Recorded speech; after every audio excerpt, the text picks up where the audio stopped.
पढ़ाई में मन न लगने की समस्या बहुत आम है, खासकर जब हम बार बार एक ही काम करते हैं या विषय कठिन हो जाता है। इस समस्या का समाधान खोजने के लिए एक कहानी के रूप में हम आपको समझाते हैं कि क्या कारण है और कैसे दूर किया जा सकता है। कहानी का नाम मन के तार। रवि एक छोटा सा बच्चा था जिसे पढ़ाई से बहुत लगाव था। जब वो छोटा था तो किताबों में डूबकर घंटों बिताया करता था, लेकिन जैसे जैसे वह बड़ा हुआ उसकी पढ़ाई के प्रति रुचि कम होती गई। जब भी वह किताब उठाता उसका मन कहीं और भटकने लगता। कभी मोबाइल में वीडियो देखने का मन करता, कभी दोस्तों के साथ खेलने का। उसका ध्यान एकाग्र नहीं हो पाता था। एक दिन उसकी माँ ने उसे कमरे में चुपचाप बैठे देखा। रवि के चेहरे पर चिंता की लकीरें थीं। माँ ने धीरे से पूछा, क्या बात है बेटे, तुम इतने उदास क्यों हो? रवि ने जवाब दिया, माँ मुझे पढ़ाई में मन नहीं लगता। मैं किताब खोलता हूँ पर कुछ समझ नहीं आता, मन बस इधर उधर भागता है। माँ ने मुस्कुराते हुए कहा, यह तो कोई बड़ी बात नहीं है बेटा, हर किसी के साथ ऐसा होता है। जब मन किसी काम में नहीं लगता तो हमें उसे समझने और सुधारने के तरीके ढूंढने चाहिए। लेकिन मैं तुम्हें एक कहानी सुनाती हूँ। रवि ने एक्साइटेड होकर कहा, कौन सी कहानी माँ? माँ ने कहना शुरू किया, बहुत समय पहले की बात है। एक छोटा सा गांव था जहाँ सभी लोग अपने काम में पूरी लगन से जुटे रहते थे। उस गांव में एक किसान था जिसका नाम मोहन था। मोहन के पास एक बहुत सुंदर खेत था, परंतु उसकी फसल हमेशा कमज़ोर होती थी। जब भी वह खेत में मेहनत करता उसका ध्यान कहीं और चला जाता।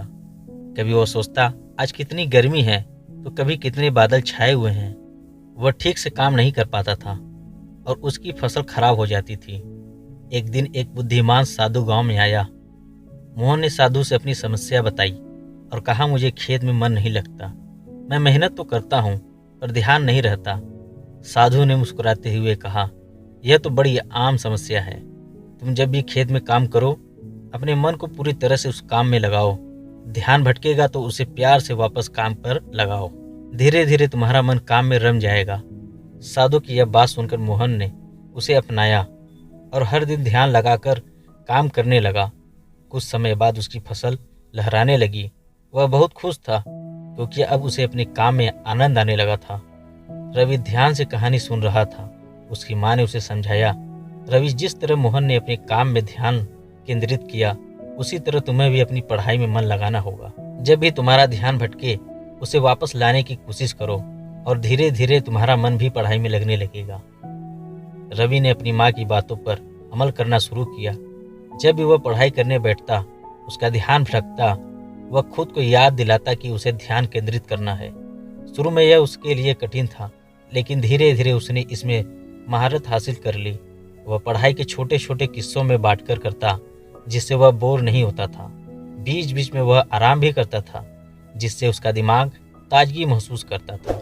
उसने अपने पसंदीदा विषयों को पहले पढ़ना शुरू किया, जिससे उसकी रुचि बनी रही। कुछ ही महीनों में रवि ने महसूस किया कि उसका मन अब पढ़ाई में ज़्यादा लगता है। जहाँ पहले वह हर वक्त ध्यान भटकने वाली चीज़ों पर उलझा रहता था, अब वह पढ़ाई में ध्यान देने लगा था। उसे समझ आ गया था कि कोई काम तब तक कठिन नहीं लगता जब तक हम उसे तरीके से नहीं करते।